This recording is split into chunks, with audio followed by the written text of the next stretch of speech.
जय हिंद दोस्तों। हमारे भारत देश में जब भी भ्रष्टाचार की बात होती है तो सिर्फ हमारे पुलिस कर्मचारियों को या अन्य विभाग के कर्मचारियों को उस भ्रष्टाचार का अपराधी माना जाता है। परंतु मैं आपको बता देता हूं, ना सिर्फ हमारे पुलिस वाले कर्मचारी या अन्य विभाग के कर्मचारी जो उस रिश्वत को गेन कर रहे हैं या रिसीव कर रहे हैं, ना सिर्फ वो अपराधी है बल्कि हमारे देश का प्रत्येक वह नागरिक या प्रत्येक वह पब्लिक मैन जो भी उस रिश्वत को देने के लिए ऑफर करता है, जो अपना अनैतिक कार्य करवाने के लिए वह रिश्वत दे रहा है, तो वह भी इस धारा के तहत जो प्रिवेंशन ऑफ करप्शन एक्ट की धारा नंबर 8 है उसके तहत बराबर का अपराधी है, जिसको 7 साल की सजा दी जा सकती है। इसलिए मेरे भारत देश के 150 करोड़ जो जनता है वह सभी ध्यान रखे कि आप भी अपना कोई भी, जैसे चालान आपका 10,000 का हो गया, 500 रुपए निपटाने की कोशिश कर रहे हैं, इट मीन्स यदि आप ऑफर कर रहे हैं, मीन्स पैसे आपने दिए नहीं है, सिर्फ आप अटेम्प्ट ही कर रहे हैं, सिर्फ पूछ रहे हैं, तो भी आपको बराबर का अपराधी माना जाएगा, जो धारा नंबर 8 हो प्रिवेंशन ऑफ करप्शन एक्ट के तहत 7 साल की सजा आपको दी जा सकती है। तो सबसे पहले दोस्तों यह क्यों लागू हुआ, क्या इसकी जरूरत पड़ी? क्योंकि भाई पहले आपने देखा होगा अंग्रेजों के जमाने में जो हमारी ईस्ट इंडिया कंपनी थी, तो अंग्रेजों ने बहुत सारे मामलों में न जाने कितने सारे लाखों करोड़ों रुपए भाई गबन कर दिए थे। तो उसी मामले में जद्दोजहद करते हुए 1947 में जब हमारा भारत देश आजाद हुआ तो एक भ्रष्टाचार निरोधक अधिनियम 1947 में लागू किया गया था, परंतु उसमें भी बहुत सारी खामियां रह गई थी क्योंकि अंग्रेजों ने अपने अनुरूप वह कानून बनाया था। परंतु 1988 में एक बिल्कुल सटीक हमारे भ्रष्टाचार निवारण अधिनियम जो है, जिसको हम बोलते हैं the prevention of corruption act 1988, यह लागू किया गया, जो 9 सितंबर 1988 को राष्ट्रपति के साइन करवाने के बाद 12 सितंबर 1988 को हमारे पूरे भारत देश में लागू कर दिया गया था। परंतु यह जब तो जम्मू कश्मीर राज्य को छोड़कर लागू था, क्योंकि भाई जम्मू कश्मीर राज्य को 370 आर्टिकल के तहत एक विशेष राज्य का दर्जा प्राप्त था, परंतु अभी एक्ट नंबर 34 2019 के तहत वह विशेष राज्य का दर्जा भी समाप्त कर दिया गया है। इसलिए यह अब पूरे भारत पर लागू होता है, और ना सिर्फ पूरे भारत के ऊपर, यह भारत से बाहर कोई भी व्यक्ति यहां पे भ्रष्टाचार कर रहा है, वहां पे बैठ के कर रहा है, या यहां से लोगों से लिंक है, तो वह भी इस कानून के तहत उसको भी अपराधी माना जाएगा। ठीक है भाई, अब बात करते हैं कि क्या यार इसकी जरूरत क्यों पड़ रही है। तो मेरे भाई इसकी जरूरत इसलिए पड़ रही है क्योंकि आप यदि देख पा रहे होंगे कि 2016, 17, 18 में जब हमारे देश 76वें नंबर पे था मेरे भाई, भ्रष्टाचार जो सूचकांक होता है, विश्व की जो सूची बनाते हैं, अब उसको जैसे ये प्रिवेंशन ऑफ करप्शन एक्ट लागू हुआ और इसका अमेंडमेंट आया 2018 में, उसके बाद अभी 2024 में लेटेस्ट 96वें नंबर पे पहुंच गया। मींस भ्रष्टाचार धीरे धीरे हमारे देश में कम होता जा रहा है। तो आज मैं बताऊंगा कि ना सिर्फ हमारे पुलिस कर्मचारी बल्कि जितने भी विभागों में कार्य कर रहे कर्मचारी है, या फिर कोई भी व्यक्ति जो इंटरमीडिएट का रोल अदा करता है, भाई उससे पैसे ले लिए और वो पैसे ले जाके किसी भी सरकारी कर्मचारी से दे दिए, या इसके अलावा जो ऑफर कर रहा है, चाहे वो कोई गिफ्ट ऑफर कर रहा हो, कोई पैसे ऑफर कर रहा हो, या कोई भी अलग चीज ऑफर कर रहा हो, जो मीन्स जो एक पब्लिक मैन होता है, वो भी इस दायरे में आता है। तो इस धारा, ये 10 मिनट के एक्ट में मैं आपको पूरे कानून के बारे में बताने वाला हूं, एक एक चीज आप भी अपने बारे में देख सकते हैं कि क्या आप लोगों पर यह कानून लागू होता है या नहीं। क्या आपने कभी ट्रैफिक पुलिस ऑफिसर को जिसने आपका 50,000 रुपए का चालान कर दिया, क्या आपने कभी कोशिश नहीं की 500 रुपए देने की, 10,000 रुपए देने की या 5,000 रुपए देने की? मेरे भाई कोशिश की होगी। और ना सिर्फ आपने पैसे देने पर ही वह अपराध माना जाएगा, बल्कि कोशिश करते हो उसको, मीन्स ऑफर करते हो, तो उस टाइम भी आपको अपराधी माना जा सकता है। और ना सिर्फ पुलिस कर्मचारी या फिर अन्य विभाग के कर्मचारी रिश्वत लेने के बाद अपराधी माने जाते हैं, बल्कि यदि उन्होंने कोशिश भी कर ली उस चीज की तो भी वे अपराधी माने जाएंगे और बराबर की सजा उनको दी जाएगी भाई। ठीक है, तो सबसे पहले हम बात करते हैं the prevention of corruption act 1988,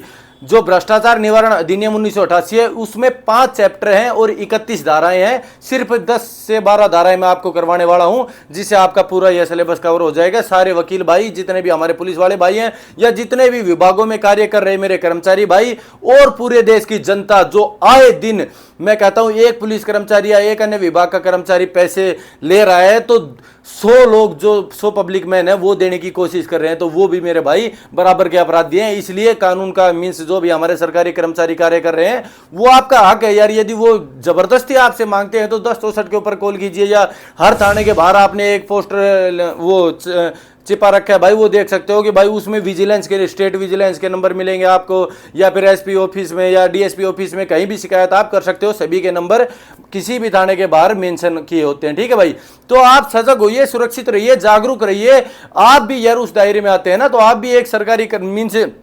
एक भाई पब्लिक मैन है, तो आप भी इस तरह के रूल और रेगुलेशन को मत तोड़िए भाई, ठीक है। हम सीधा चलते हैं, हमारा जो एक्ट था 1988 वाला प्रिवेंशन ऑफ करप्शन एक्ट, उसकी धारा नंबर 1 के ऊपर। तो इसके हम बोलेंगे the prevention of corruption act 1988, ठीक है भाई। ये एक्ट नंबर 49 था भाई, ये भी याद कर सकते हो आप, एक्ट नंबर 49 ऑफ 1988। इसके बाद ये पूरे भारत पर लागू होता है, ना सिर्फ पूरे भारत पर परंतु भारत देश के बाहर भी लागू होता है, जो भी इसमें इंडल्ज होते हैं, जो भारत के नागरिक होते हैं, ठीक है भाई। इसके बाद 3, ये कब लागू हुआ, तो ये 9 सितंबर को यह पारित किया गया था, हमारे राष्ट्रपति साहब के साइन किए गए थे, और 12 सितंबर को यह पूरे भारत पर लागू हो गया था भाई, ठीक है। इसके बाद धारा नंबर 2 में 2 डेफिनेशन है, सिर्फ छोटे छोटे, वो मैं आपको बता देता हूं। जो धारा नंबर 2 के पार्ट सी में बताया गया कि पब्लिक सर्वेंट कौन होता है, तो मेरे भाई ना सिर्फ हमारे जितने भी आप पुलिस वाले देखते होंगे, या फिर जज देखते होंगे, या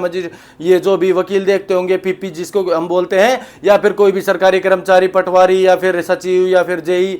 इनके अलावा भी जितने भी जो अपने लोक कर्तव्य निभा रहे हैं ना भाई, जो पब्लिक की सेवा कर रहे हैं, जो चाहे वो झाड़ू वाला ही हो, वो भी यदि इंटरमीडिएटर की वो भूमिका निभा रहा है, तो वो भी इस धारा के तहत अपराधी माना जाएगा भाई, ठीक है, इस एक्ट के तहत। तो जितने भी लोक कर्तव्य, लोक सेवा में निहित है जितने भी लोग, वो सभी इस पब्लिक सर्वेंट की श्रेणी में आते हैं। और अब तो पब्लिक सर्वेंट की श्रेणी भाई आपको देखने की जरूरत नहीं है, क्योंकि अभी 2018 में अमेंडमेंट के साथ जितने भी पब्लिक में जो रिश्वत देते हैं, उनको भी इस धारा के तहत अपराधी माना जाता है, तो सभी आप मान लीजिए, ठीक है। इसके बाद 2 के पार्ट डी में बताया गया अनड्यू एडवांटेज। अनड्यू एडवांटेज को हम कहेंगे जो भी हमारी सरकारी जो तनख्वाह मिलती है, उसके अलावा कोई भी पैसा जो हमारे से दिया जाता है, तो वो सब कुछ सब अनड्यू एडवांटेज में आएगा भाई, ठीक है। मतलब कि हमारी तनख्वाह से हटके कोई भी पैसा, कोई भी गिफ्ट या कोई भी ऑफरिंग आप कर रहे हो, वो सब कुछ उसमें अनड्यू एडवांटेज में आएगा। इसके बाद सीधा चलते हैं धारा नंबर 7। धारा नंबर 7 में बताया गया है कि कोई भी पब्लिक जो हमारा जो सर्वेंट होता है, मींस लोक सेवक होता है, चाहे वह पुलिस वाला हो या अन्य विभाग का कोई भी कर्मचारी हो, जो अपनी तनख्वाह के अलावा कोई भी ग्रेटिफिकेशन, कोई भी मींस पैसे लेता है, उस पैसे को ग्रहण कर रहा है, मींस ऑब्टेन कर रहा है या अटेम्प्ट कर रहा है लेने के लिए, तो ऐसा व्यक्ति धारा नंबर 7 के तहत अपराधी माना जाएगा, जिसको 3 साल से 7 साल तक की सजा दी जा सकती है। इसके साथ साथ उसके ऊपर फाइन भी इंपोज किया जाएगा भाई, ठीक है ना। तो यह बात ध्यान रखिए आप। इसके बाद बात करते हैं धारा नंबर 7A। धारा नंबर 7A में बताया गया कि कोई भी पब्लिक सर्वेंट को इन्फ्लुएंस कर रहा है, चाहे वह डीएसपी हो, डीएसपी साहब के रीडर हो, कोई भी नेता हो, एमएलए हो, एमपी हो, जो खुद उस पैसे का, कोई भी पब्लिक मैन उनके पास गया है, उनको पैसे दे दिया, जी ये काम करवा दो, वो पैसे लेके अपनी दोष दिखा के, अपनी पावर्स को प्रयोग में लेके थाना का एसएचओ, थाने के आईओ या किसी से भी ऐसा कार्य करवा रहा है, तो वो भी धारा नंबर 7 के ए श्रेणी में आता है, 7A में, जिसको बराबर की सजा मींस धारा नंबर 7A के तहत 3 साल से 7 साल की सजा ऐसे व्यक्ति को भी सुनाई जाएगी, चाहे वह एमएलए हो, एमपी हो, हमारे भाई कोई भी उच्च अधिकारी हो, ठीक है ना। इसके बाद हम बात करते हैं धारा नंबर 8 की। यह हमारे पूरे भारत देश के पर्टिकुलर एक एक व्यक्ति के लिए मींस संबंधित है। जो कोई भी व्यक्ति ऐसा ऑफर करता है, मींस उस पब्लिक मैन को या सॉरी उस पब्लिक सर्वेंट को ऐसा कार्य करने के लिए, जो वह कार्य करने के मींस लायबल नहीं है, मींस अनैतिक कार्य करने के लिए, या फिर डॉक्यूमेंट पे गड़बड़ी करने के लिए, या कोई झूठा साक्ष्य कोर्ट के सामने पेश करने के लिए, इस तरीके का कोई भी वह एडवांटेज देकर और ऐसा कार्य करवाता है, ऐसा अप्राकृतिक कार्य करवाता है, तो ऐसा पब्लिक मैन भी धारा नंबर 8 के तहत उसको भी 7 साल तक की सजा दी जा सकती है। तो भाई ध्यान रहे, ऐसा कोई भी कार्य आप ना करें, चाहे वह इंटरमीडिएटर की भूमिका निभा रहा हो भाई। 8 में मैं बता रहा हूं, अगर भाई कोई दुकानदार है, साइड वाला है, या कोई भाई एक दबंग आदमी नहीं होता इलाके में, ला भाई तेरे काम मैं करवा दूं, वो जाके भाई एसएचओ या आईओ तो सेटिंग कर ले सर, वो भाई उसका ना वो पैसा लेकर 50,000 रुपया लिया, 20,000 आईओ एसएचओ तो दिया, या फिर कोई भी अन्य विभाग वाला तो दिया, और भाई काम करवा दियो, 30,000 वो खा गया। तो मेरे भाई ये तीनों के तीनों अपराधी है, देने वाला सबसे पहले अपराधी, उसके बाद इंटरमीडिएटर वाला अपराधी, उसके बाद लास्ट में जो भी आईओ या एसएचओ या जो भी अन्य विभाग का कर्मचारी जो वो रिसीव कर रहा है, वह भी बराबर का अपराधी। तो तीनों को सजा मिलेगी भाई। इसमें सिर्फ आप पुलिस कर्मचारियों या अन्य विभाग के कर्मचारियों को कल्परेट मतलब कि अपराधी ना माने, अपने आप को उससे भी बड़ा अपराधी माने, क्योंकि आप गलत कार्य करवाने के लिए पैसे दे रहे हो। अदरवाइज हर थाने में कैमरे भी लगे हुए हैं, बाहर आपको विजिलेंस के नंबर मिल जाएंगे, विजिलेंस के 1064 पे भी कॉल कर सकते हो। ऐसे ना जाने कितनी सारी सुविधाएं प्रदान है। आपसे यदि कोई फोर्सफुली मांग रहा है तो भाई शिकायत कीजिए। और धारा नंबर 8 के तहत यह भी बताया गया है कि यदि जैसे आप पैसे मीन्स दे रहे हो और आपके ऊपर मुकदमा दर्ज करवा दिया किसी भी पुलिस कर्मचारी ने या अन्य विभाग के कर्मचारी ने कि भाई ये मेरे को पैसे ऑफर कर रहा था, तो आप 7 दिन के अंदर अंदर अपील भी कर सकते हो। ठीक है भाई, अब भाई मैं तो दे ही नहीं रहा था, फोर्सफुली हुए मांग रहा था इसलिए मैं दे रहा था, ये सारी चीजें आप 7 दिन के अंदर अंदर वहां पे पेश कर सकते हो, अपील कर सकते हो। ठीक है भाई, इसके बाद बात करते हैं धारा नंबर 9 की। धारा नंबर 9 में बताया गया कि कोई भी कॉमर्शियल ऑर्गेनाइजेशन जो इंडिया के बाहर उसको ऑपरेट कर रही हो, इंडिया में बैठ के बाहर ऑपरेट कर रही हो, इस तरीके की कोई भी बड़ी कॉमर्शियल ऑर्गेनाइजेशन जो इस तरीके के पब्लिक सर्वेंट को या फिर कोई थाना का एसएचओ, डीएसपी को या एसपी को इतने पैसे देके उस चीज को मीन्स सुचारू रूप से जारी रख रहा है, मीन्स जो चीज लीगल नहीं है उस चीज को एक बड़े लेवल के ऊपर सुचारू रूप से जारी रख रहा है बड़े लोगों से कॉन्टेक्ट करके, तो ऐसे लोगों को भी यदि वो कुछ भी ऑफर कर रहा है या पैसे दे रहा है या अटेम्प्ट कर रहा है तो उसको धारा नंबर 9 के तहत 7 साल की सजा दी जाएगी भाई। ठीक है, इसके बाद धारा नंबर 10 में बताया गया कि धारा नंबर 8 और 9 में कोई भी पैसे देने की कोशिश कर रहा है पब्लिक मैन या कोई भी ऑर्गेनाइजेशन जो कॉमर्शियल ऑर्गेनाइजेशन है, वे किसी भी सरकारी कर्मचारी को पैसे देने की कोशिश भी कर रहे हैं तो उनको धारा नंबर 10 के तहत उनको भी 7 साल की सजा दी जा सकती है भाई। ठीक है, इसके बाद हम बात करते हैं धारा नंबर 11 की। धारा नंबर 11 में बताया गया है कि पैसे के अलावा कोई भी गिफ्ट, भाई पैसा नहीं सोचो कि भाई पैसा में तो था मीन्स कोई भी पकड़ा जाएगा, यार लोकल भाषा कई बार यूज में आ जाती है, तो पैसे में तो भाई पकड़ा जाएगा, तो उससे फ्रिज मंगवा लिया, बाइक मंगवा ली, गाड़ी मंगवा ली, उनकी गाड़ी यूज कर रहा है, बाइक यूज कर रहा है, इस तरीके का कोई भी कार्य पुलिस पर्सन करता है तो उसको धारा नंबर 11 के तहत डील किया जाएगा, जिसमें उसको 7 साल तक की सजा दी जा सकती है भाई। ठीक है, तो कोई भी पैसे के अलावा भी किसी भी तरीके का कोई भी गिफ्ट आप मत लीजिए भाई। ठीक है, जितने भी हमारे सरकारी विभाग के कर्मचारी है, और ना ही आप जो पब्लिक मैन है वो ऑफर कीजिए। इसके बाद धारा नंबर 12 में बताया गया है कि जो धारा नंबर 7 में बताया गया था और जो धारा नंबर 11 में बताया गया है, क्या बताया गया है धारा नंबर 7 में कि अपनी सरकारी जो तनख्वाह होती है उसके अलावा कोई भी पैसे रिसीव कर रहे हो या फिर कोई भी ग्रेटिफिकेशन, कोई भी उपहार, कोई भी अन्य चीज, पैसे से अन्य चीज आप यदि रिसीव कर रहे हो तो उनको धारा नंबर 11 के तहत ट्रीट किया जाता था। जिन दोनों की कोशिश यदि कर रहा है, अबैट कर रहा है, दुष्प्रेरण कर रहा है, तो ऐसे लोगों को धारा नंबर 12 के तहत 7 साल की सजा से दंडित किया जा सकता है। मतलब कि कोई कह रहा है अरे मैं करवा दूंगा, ले 50,000 रुपया दे, या कोई बीच में इंटरमीडिएटर ऐसी रूल निभा रहा है तो उनको बराबर की सजा मिलेगी धारा नंबर 12 के तहत 7 साल की। ठीक है भाई, इसके बाद हम बात करते हैं धारा नंबर 13। यह भी मोस्ट इंपोर्टेंट है भाई। इसमें धारा नंबर 13 के पार्ट 1 में बताया गया कि कोई भी फ्रॉडुलेंटली या डिसऑनेस्टली कोई भी पुलिस कर्मचारी या अन्य विभाग का कर्मचारी जो चीजें उनको सौंपी गई है सरकार के द्वारा, चाहे वह गाड़ी हो, पिस्टल हो या फिर कोई भी अन्य चीज हो, यार ना जाने कितने सारे सामान होते हैं, पेज वगैरह होते हैं या फाइल वगैरह होती है, वो कोई भी चीज अपने यूज में ले रहा है, मीन्स वह पुलिस कर्मचारी या अन्य विभाग का कर्मचारी उस सामान को अपने यूज में ले रहा है तो वह धारा नंबर 13 के पार्ट 1 के तहत दंडित करार किया जाएगा उसको भी भाई। ठीक है, जिनको 4 साल से 10 साल तक की सजा सुनाई जा सकती है। इसके अलावा इसी के पार्ट बी में बताया गया है कि जो जैसे भाई मेरे को 5 साल नौकरी करते होगे, अब मेरे पास 5 साल में भाई कितनी तनख्वाह हो जाएगी, 50,000 के हिसाब से 12 5 60, 6 5 30, मतलब कि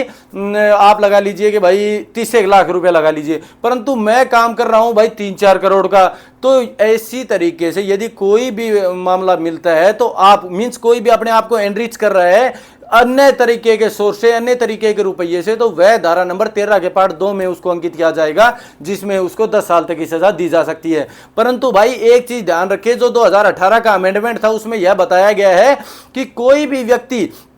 पहले तो भाई ये था कि ग्राम सचिव के नीचे नीचे तक की पोस्ट को कोई भी इन्वेस्टिगेशन कर सकता था अगर उसने ऐसे पैसे लिए हैं या नहीं है। ग्राम सचिव से ऊपर की जितने भी पोस्ट पर हम कोई भी कार्रवाई करना चाहते थे तो उसमें लोकपाल या लोकायुक्त, मतलब कि जो लोकपाल या लोकायुक्त अधिनियम 2013 में आया था, आपने देखा होगा, नजारे ने भी भाई वो एक मूवमेंट किया था, तो उसके तहत लोकपाल मतलब जो हमारे भारत देश पर जो लोकपाल की परमिशन के बाद ही कोई भी इस तरीके का भ्रष्टाचार का मुकदमा दर्ज कर सकता है। इसी तरह हमारे हरियाणा में लोकायुक्त की परमिशन के ऊपर ही, मतलब ये आसान नहीं होते भाई, रंगे हाथ पकड़ लिया मींस रेड हैंडेड पकड़ लिया किसी भी व्यक्ति को तो मुकदमा दर्ज हो जाएगा, अदरवाइज बहुत ज्यादा टफ हो जाता है। क्योंकि भाई एक्चुअल में तो अभी 2024 में एक लोकपाल आया है भाई, हमारे 2024 में 10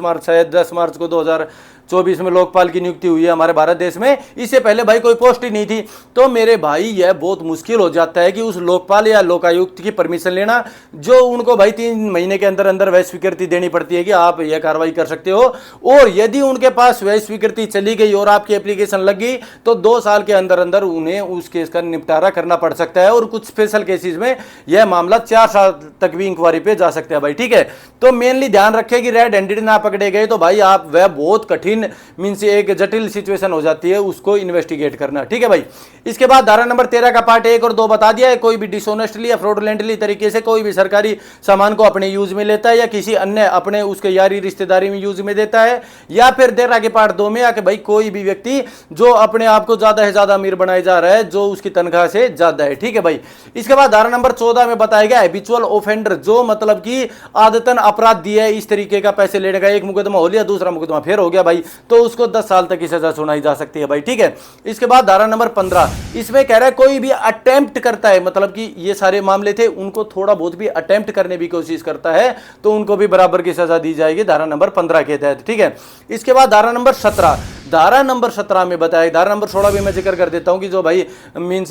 जो हमारे पनिशमेंट सुनाई जाएगी उसमें यार उतनी पनिशमेंट सुनाई जाएगी जितने पैसे उन्हें लिए भाई, जैसे 50 लाख रुपए ले लिए तो 50 लाख रुपए तो वो तो सजा सुनाई जाएगी। इसके अलावा कितना फाइन और ज्यादा मजिस्ट्रेट इंपोज करता है वो उनके ऊपर डिपेंड करता है भाई, ठीक है। इसके बाद धारा नंबर 17 की इसको कॉग्निजेंस कौन लेगा, तो मेरे भाई जैसे दिल्ली पुलिस में एक स्पेशल सेल होती है उसका इंस्पेक्टर लेवल का अधिकारी, या फिर हमारे जो भी अन्य राज्य हैं उनके डीएसपी रैंक का अधिकारी, या उससे जो मीन्स बराबर का कोई भी रैंक का अधिकारी है वो, या फिर उससे ऊपर के रैंक का अधिकारी इन मामलों में इन्वेस्टिगेशन कर सकता है। इसके अलावा कोई भी यदि स्टेट गवर्नमेंट द्वारा या सेंट्रल गवर्नमेंट द्वारा ऑथोराइज्ड एनी पर्सन है जो इंस्पेक्टर रैंक का अधिकारी है तो उनको भी यह परमिशन दे सकती है भाई, ठीक है। इसके अलावा जो धारा नंबर 13 के पार्ट 1 की बात की थी या 2 की बात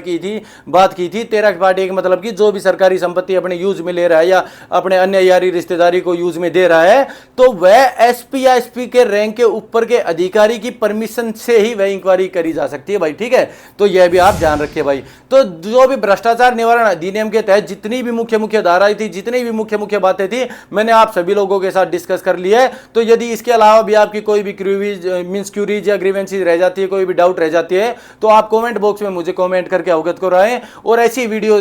मीन्स देखने के लिए आप मेरे चैनल को सब्सक्राइब कीजिए, इस वीडियो को लाइक कीजिए। आज के लिए इतना ही। जय हिंद, जय भारत।